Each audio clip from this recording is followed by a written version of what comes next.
Good evening, guys. It's Stephen here, back with another video, the fifth video of the day. The transfer window has slammed shut, and I thought I'd take a chance to sit and try and review what we've witnessed over the past few months. And sort of give it my little bit of a rating and go through this process together with you guys live here on the old YouTube channel. Yeah, I've been doing a shift today, so if you're enjoying the content, please do give the video a like. Please do subscribe if you are new to the channel as well. Yeah, consider supporting. It does massively make a difference and helps keep making these videos. I'm hoping you're enjoying them. It's been busy today, lots going on, and as I'm recording this, technically Ederson, Akanji, Gundogan and Donnarumma haven't all been announced, but I'm going to presume for clarity purpose for this video that they're going to happen. So I'll do that, yeah. I'll do that. I'll give it probably a rating out of 10 in terms of a transfer window. I'll also, go through some plays individually. I'll explain my reasoning. And I'll also explain why this video is an absolute sham and pointless. And a waste of everyone's time. A fugazi. Pointless. Nonsense. But isn't all football chat just nonsense, essentially? It isn't, but it is, if that makes sense. And I'll also go through the squad at the end and talk about where we were coming into and why we approached the window in the way that we did. So the first thing I want to do is show you the list of transfers. I've not picked out every single transfer. There's some loanies and all that kind of stuff that, I just haven't put on there. Like, I didn't put Max Alain's loan to Watford, for example. I've knocked up here on Twitter, as you can see, a little bit of a list here. So the players in this summer of notable hype were Reijnders, Cherki, Ait-Nouri, James Trafford, Gianluigi Donnarumma, Sver Helsif-Nipan, Marcus Bettinelli. And the players out of notable stature were Kevin De Bruyne, Kyle Walker, Scott Carson on a free transfer, Gundogan, Ederson, Akanji, Grealish, Reijnders, Echeverry, and Nipan on loans, Callum Doyle, McAtee, and Peroni.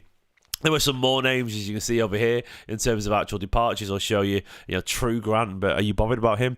I don't think so. Then also there was Max Alain, Simpson Pusey going on loan, and Darla. A few 100,000 for Alpha Ruprecht, admittedly, but then Finley Burns on loan and Devin Balmer on loan, which is sort of interesting actually. But largely there wasn't really much to add to that. You could add, if you wanted to, you could add Balmer on loan there if you wanted to. I'll do it because obviously he played last season.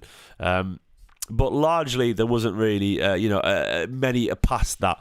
So, what about Falsgrad? Well, Falsgrad, it's true, did go on loan. Isn't he the son of Lee Grant, the keeper? I don't know, either way, but that's the list of players that you've got there. So that is the overall list there. It's of course worth mentioning that in January we signed the following players. So there was already a bunch of players that we signed in January. Nico Gonzalez. We spent big money on Nico Gonzalez, Marmouche, Kusanov, Reese, and also we signed Barr, of course, as well. Now, I'm not going to review them, but they're worth mentioning because there's a whole bunch of players signed there, that they are sort of like, they are notable purchases, most of them, even if some of them have gone out on loan. So, yeah.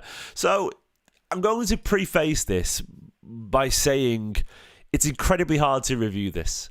You just don't know until time. Hindsight is the only way to judge a transfer window. Foresight is useful, but largely the only way to actually do this with any accuracy is to come back in a couple of years. It's literally, that's true. We could all sit here and say this is a 10 out of 10 and it could be a 1 out of 10. We could sit here and say it's a 1 out of 10 and it could be a 10 out of 10. Every single one of these players could end up world class. Bettinelli could somehow become the best goalkeeper in the world. Ain't going to happen, but it's possible until it isn't possible, if that makes sense. So we'll never fully know.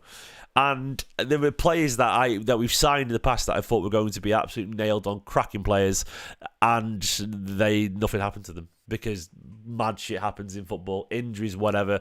And there were players that, are absolute nothing signings that go on to change the course of a season. I know Zinchenko, who went on loan at PSV for $1 million. It turned out to get an assist as we called it back to win 3-2 against Aston Villa, and that turned out to be a random signing that had an impact that we never even could have predicted, for £1 million. So the point I'm making is you don't really know ever until things play out how they're going to go. All we can sort of try and do is judge it on the surface. And I'm trying to resist the temptation here here of judging this bunch of players on the first 3 games, because everyone's emotional right now off the back of the Spurs game, the Brighton game. The feeling around the City fan base is one of immense negativity, and I understand it. I'm trying to look at these players on their individual merits and judge them on their quality.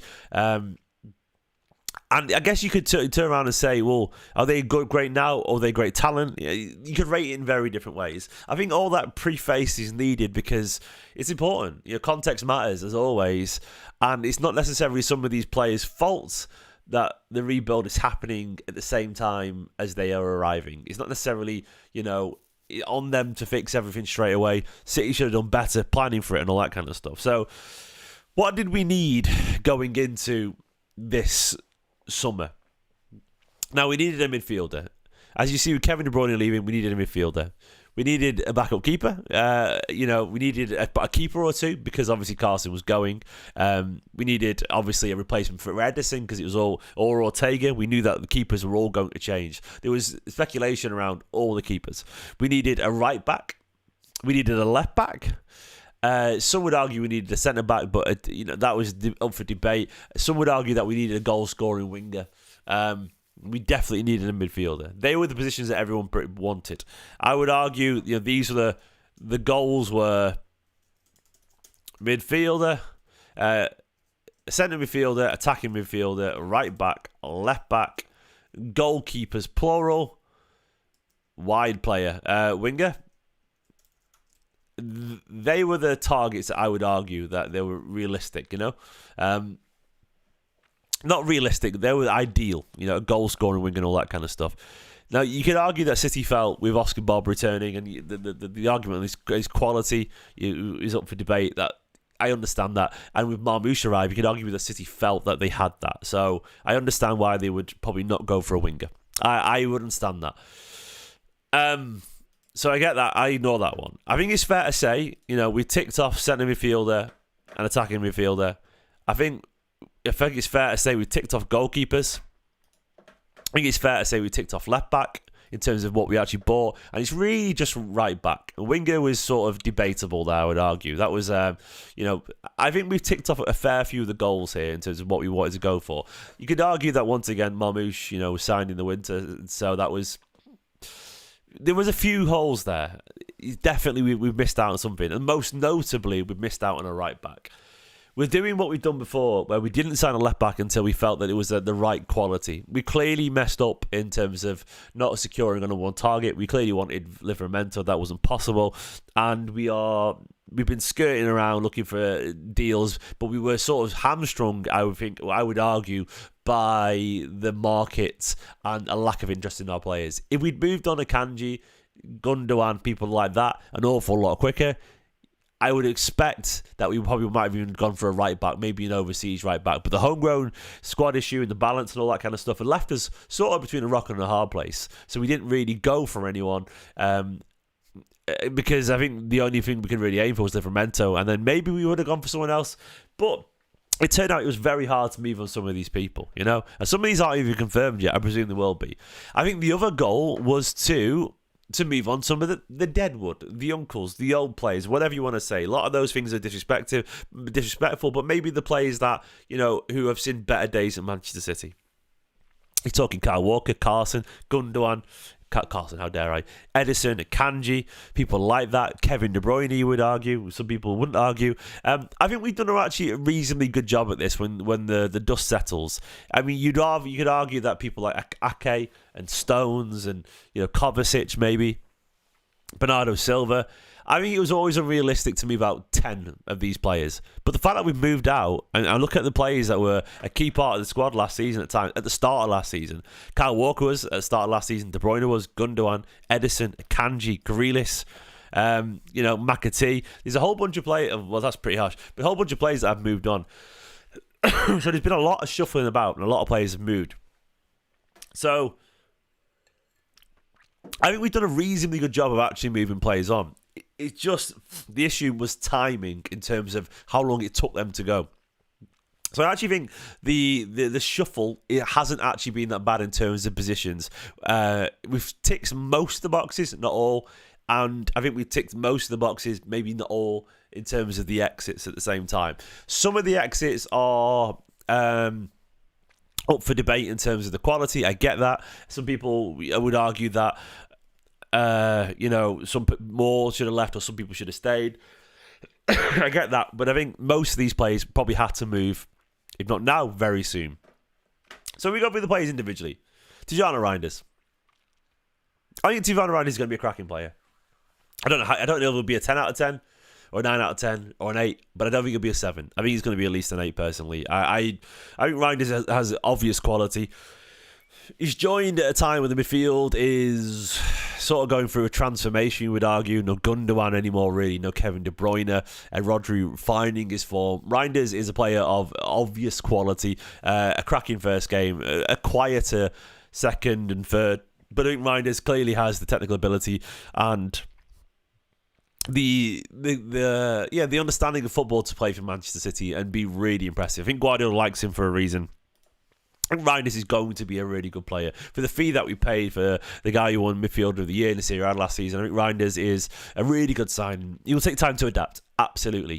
There is a very high bar to adapt into the Premier League, but I think Reijnders has the quality and I think he has the urge and the desire to get there too. So I think Reijnders is going to be a good signing. I'm going to give that a signing. I'll give it an 8 out of 10 signing. Is it a 10 out of 10 superstar signing? No, but I think Reijnders is, as it currently stands, very obviously a really good signing. I think he's very exciting. Ryan Cherki, the mercurial talent, one full of promise. That could go, I think, honestly, Cherki, if you talk about what it could be one of those guys that ends up a 5 out of 10 or a 10 out of 10. I don't think there's anywhere in between. I don't think there's, an in-between for Cherki. I think he's going to really hit or just struggle and be gone in a year or two. That's how I feel with Cherki. I don't think there's a real middle ground there. He's so obviously exceptionally talented that he'll either just not get the Premier League or he will. And if he does, he'll be absolutely cracking. I think Cherki is too talented and too unique a footballer to find a middle ground. Like, he's not going to just be like, yeah, he was pretty good, Cherki. I just don't see that. It's either a spectacular win or a spectacular fail. I might be wrong there, but I can't really imagine a middle ground with Cherki. He's so clearly unique in what he does. And I think Cherki, for £30 million roughly, for £30 million roughly, I feel Cherki I'm excited for him. He is a very exciting signing. Annoyingly, of course, we're going to have to wait a bit of time. 2 months out injured. He looks really exciting, his little cameo against Wolves. But at the same time, Spurs overran him. That's going to happen.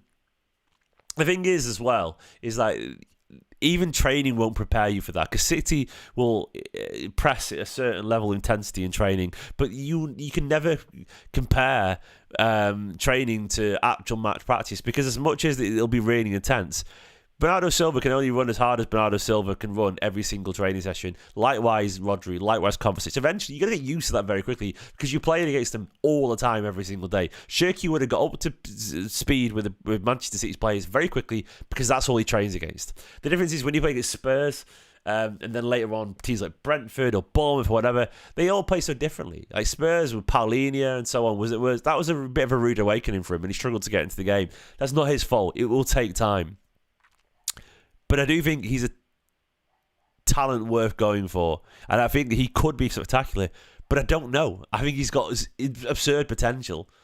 But I don't know how good he's going to be. There's a lot of question marks there. He's going to be a 5 out of 10 or a 4 out of 10 or a 3 out of 10 or a 10. Like, I think Cherki, if he hits, we're talking about one of the best creative playmakers, full stop in the world. I think he's going to be a special footballer. If he doesn't, I don't know. Let's go on to Ryan Ait-Nouri. Ait-Nouri, a very solid signing. A spectacular one, absolutely not.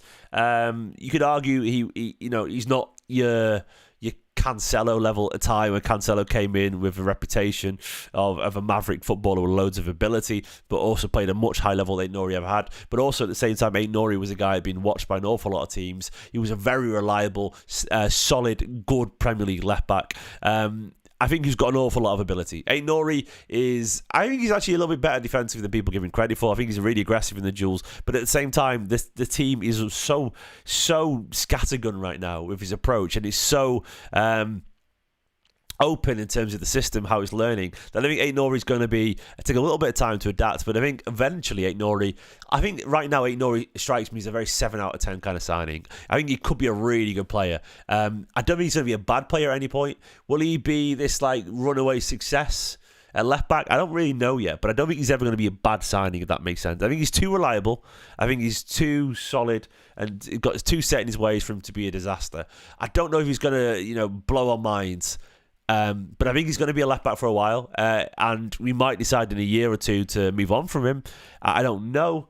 What I do know is that I think he's going to be decent, and I don't see how Ait-Nouri is a spectacular failure, if that makes sense. I think he's really technically very smart. I think he could be the kind of player that thrives in a system that's fluid, and when we get going and creative and all that kind of stuff, he could be like sort of a Zinchenko with a bit more aggression and pace, if that makes sense. Zinchenko's technically very good, but was physically a bit weak and didn't have an instinctive left-sided, left back instincts, if that makes sense. But he did a good job. I feel like he could be like an upgrade on that. With a little bit of skill, and I think he could. One of those things where he could need to find a partnership. Ait-Nouri could really thrive at City. He could really do. He could also just be all right, but I don't think he's going to be a failure. I don't see him being really bad. I think Ait-Nouri is a good 7 out of 10 signing.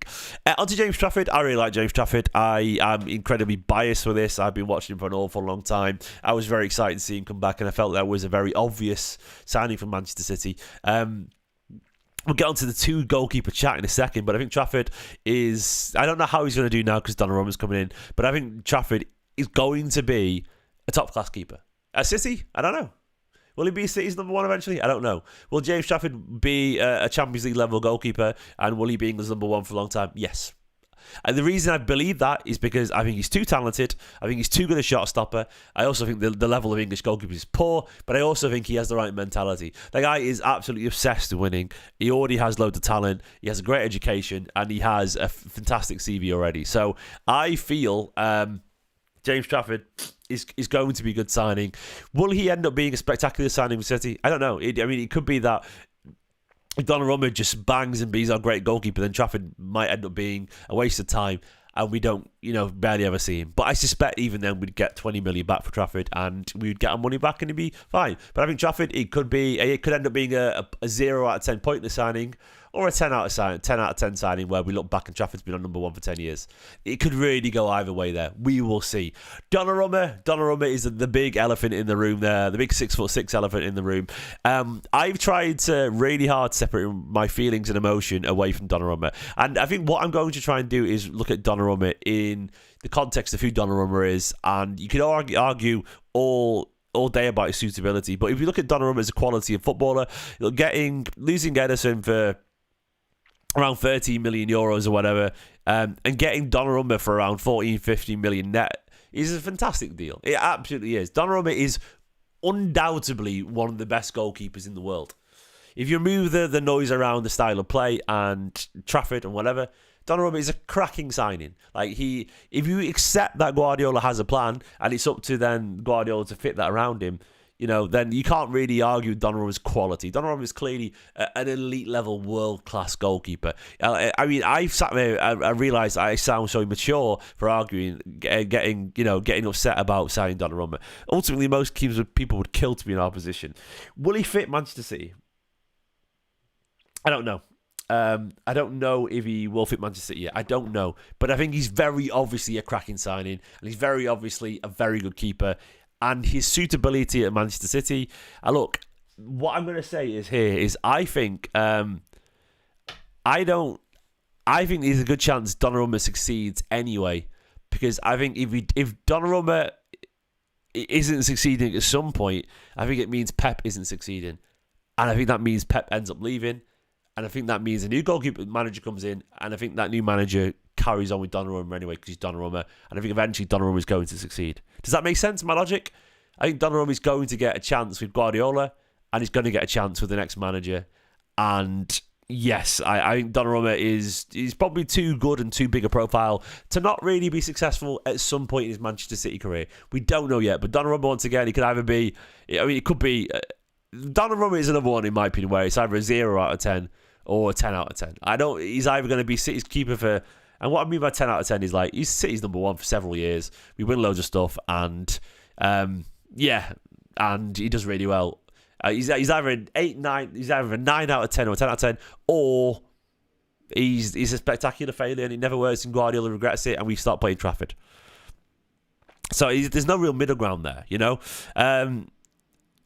On to the final one, the final couple. Sverre Helse of Niepen, around £12 million, a young talent we signed there. Very hard to judge. I'm really excited for this kid, actually. I saw his highlights for the Middlesbrough game. I've got a feeling City rate him a lot. And people talk about loanies not coming back. I do feel loans are going to be different under Viana. Viana, I think he's got a different plan to Cherki. Niepan, if he stays in England on loan, if he does well, plays for Middlesbrough, you'll probably get another loan to the Premier League after that. If he stays here, he'll end up being homegrown. And I think there is a spot potentially for him in the future when the likes of Bernardo and Kovacic move on. I think Niepan has the talent. I think he does. So I think that could be 12 million, could be a spectacular signing one day we look back in the future. We'll see. Bettinelli, no idea, but he's here for the Carson vibes. 10 out of 10 signing. Well done.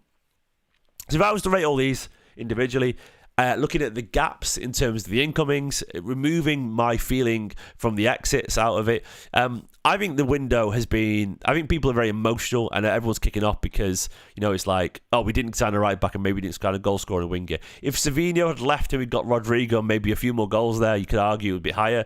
But Savinho would have been also a negative for some people, you know, leaving. I think this window, I think it's very harsh to say it's anything less than a 7 out of 10. 6.5, 7 out of 10. Is it perfect? Is it an amazing window? No. Is it a poor window? It clearly isn't a poor window. I think we're being a bit childish there to say over. I think it's 6.5, 7 out of 10. I think it's a good window. You know, we've signed some really good players like Donnarumma, Cherki, even Trafford, Reijnders, Ait-Nouri. They're really good players, and we tick most of the boxes. Every box, no. How far they'll go, I don't know. I think there's a potential for this window to drift as far as a 5 out of 10. But there's also a potential for this window to drift as high as a 9. You know, like I that's the thing. This is why I'm trying to rate it. Like, could it be a 10 out of 10 window? I don't think so. I think one of those players is probably going to struggle. I don't think they're all going to hit, and usually we sign that many, but I don't think they're all going to fail either. You know, that's how I'm judging it. I think the lowest this window goes in this collection of players is a 5 out of 10. I think, and I think the highest it goes is about a 9. So that's why I'm settling on a 7. I think most of these players are going to hit, and some could be, most of them could be. If a lot of them are excellent, we might look back in 2 years and go, that was a cracking window. That at this point, Reijnders could be this brilliant goal scoring midfielder. Cherki could be the best playmaker in the league. Ait-Nouri could be this brilliant, like, consistent left back who's just got in the PFA Team of the Year as he won a league title. You know, Donnarumma could be spectacular, and Niepan could be the breakthrough midfield in the league. And we'd go, what a signing, what a window that was. We don't know yet. We don't know. Cherki, Reijnders, Ait-Nouri's not technically this window. Oh, come on, man. Of course it was. Don't, what are you on about, mate? Club World Cup window. Fuck that nonsense, mate. Like, we're obviously not. Jesus, come on. It's the whole transfer. That was nonsense. Ignore that shit. But yeah, I think it's a 7 out of 10 for me.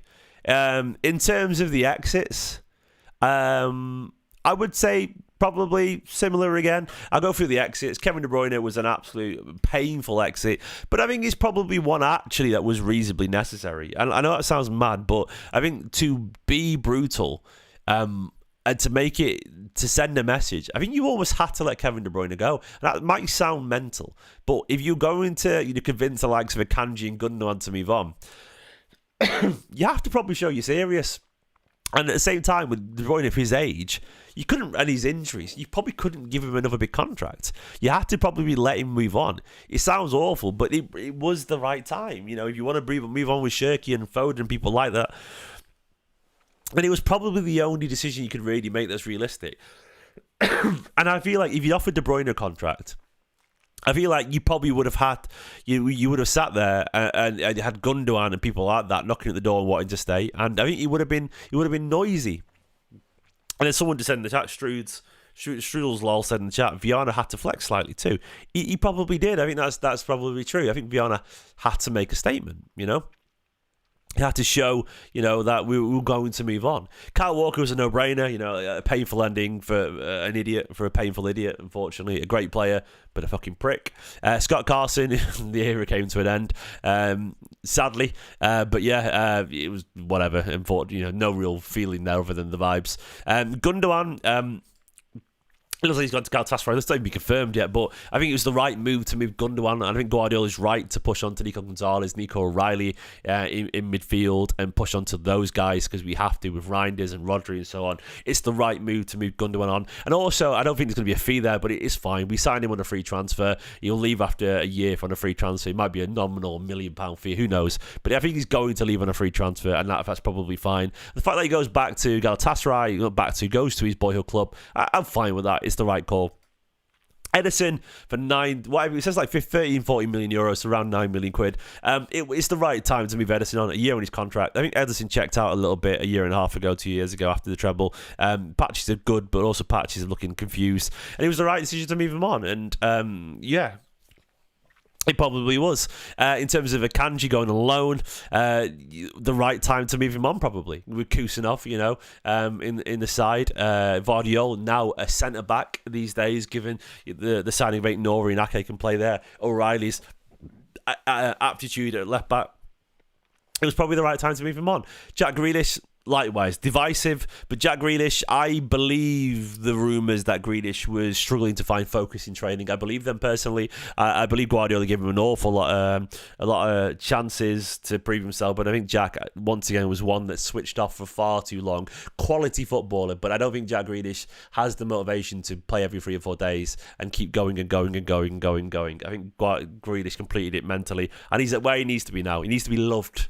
And at Everton, he'll get that. So I think it was the right time to move him on.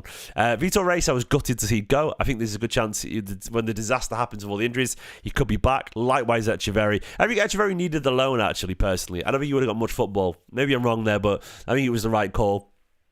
Controversial, that, but I think Echeverri would have been sat on the bench a lot. And if he's good as people say he is, and if everyone says he is, he should surely tear out the Bundesliga. The Bundesliga, if he's as special as everyone says he is, the Bundesliga should be absolutely slim pickings for him. It should not slim pickings. It should be a hot knife through butter in that league. It should be so easy. Like it should be. If he gets a good manager. Ten Hag's gone after 2 games. So yeah. I think he should be fine over there, and that could be a real loan for him. Leverkusen should be.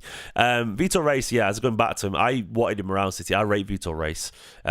And I think the injuries will probably see him come back, but we'll see. Nipan, it was the right call to loan him out, arguably, and I think he'll play some football there. Mbama, likewise, the right call to loan him out. Callum Doyle, not too concerned about him being sold for a few million to Wrexham. I like Callum Doyle. I ultimately believe that if he was as good as some of us feel he is, he would have got a Premier League move already. Loans at Sunderland, Coventry, Norwich. Oh, I forgot. It was Norwich as well. Leicester as well. A whole bunch of loans where he's been in Premier League challenging sides. Some have gone up, and he hasn't really got the step up as a young English lad, young English defender who's played it for the English youth teams, and been involved at a high level.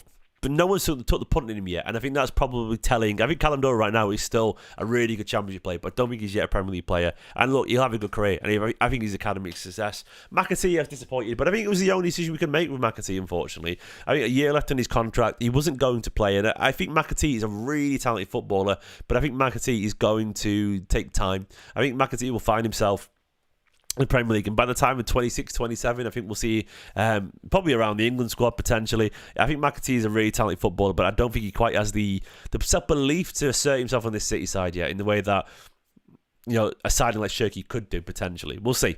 And Peroni gone, that was inevitable. Really good footballer, but I think he was probably the right call to move him on too. I don't think he was quite ready to step in with the physicality of the Premier League yet. Another year or two, and I think we might be looking at Peroni as a player that we want to bring back. But right now, if he wants to go, he wants to go, and that's where we're at. And then a few other loans elsewhere, Max Alain, Simpson Pusey. The right call to loan these guys out. Jolan Darla, who else? That's sort of it, basically. In terms of the exits, I think it was a good window, clearing out a lot of the older guys who didn't need to be here. A very 7 out of 10 window. We didn't get big fees for some of these players, but 7 out of 10 exits. Overall, I'm of the opinion that it's been a reasonable 7 out of 10 window, I think we've upgraded at left back, personally. I think Ait-Nouri is an upgrade. I think we've upgraded in midfield. I do think Reijnders is better than Gundogan. Cherki to De Bruyne. De Bruyne is probably still a down Like, if you look at the players, I think Ait-Nouri is an upgrade at left back. I think Trafford and Donnarumma is an upgrade of where we're at in terms of like keepers who want to be there. If you look at Trafford and Donnarumma as a replacement for Ederson and Ortega, I think it's probably right now. It's not. If it's not an upgrade, it's very close. I think it probably is. Look at those two keepers swapping around, because both of those keepers, Ederson and Ortega, didn't want to be here. So that's two very good signings.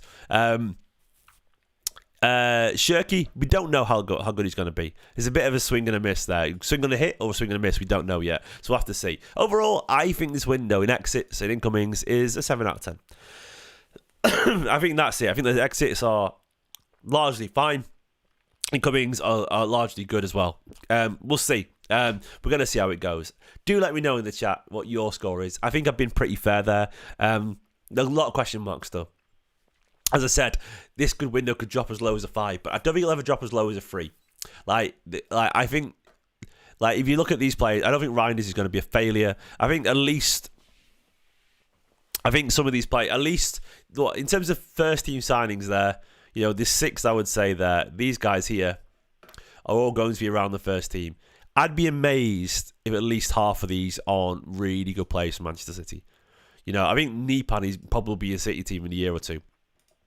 I think Reijnders will be great. Cherki, yeah, I think one of these keepers is going to bang, so I think Ait-Nouri will be a good signing. I just, essentially, what would have made it a 10 out of 10?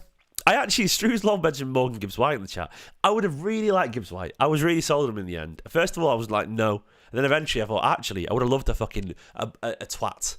An absolute bastard in midfield. I think he would have been really useful. Yeah, but mainly as well, of course, the left back. Right back. He would sign Livramento. I think we're all sat here saying it's a 9 out of 10 window. I think we're all saying that, Or it's at least an 8, And I think what makes it a 10 out of 10 is the superstars. I mean, if we sign Livramento, who's as good as it gets in terms of English right backs, I think we're buzzing. I think if we sign Verts, instead of, the name Verts is more exciting than Cherki for a lot of people. It doesn't mean he'll be better, but, if we signed, I'm trying to think, Mendes instead of Ait-Nouri, we're looking at a 9 out of 10 there, a 10 out of 10 or something like that. But I don't think there's a lot in it. I got some of these players, and I think a lot of these could get quite far, so I'll leave it there. That's my view of it. I think overall it's been an interesting window. Let me know what you think. I hope you've enjoyed the transfer coverage. It's over.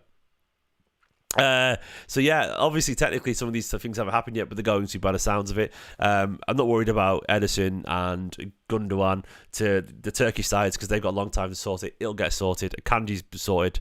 Donnarumma is going to happen. Yeah, it's all good. He's signed his contract. He's not been announced yet. I hope you enjoyed the video. I hope you enjoyed the 5th video of the day. I've been busy. I think I've been pretty good with this content. Subscribe if you're new. Give the video a like. Show some love for the channel. Have a wonderful day. Up the Blues.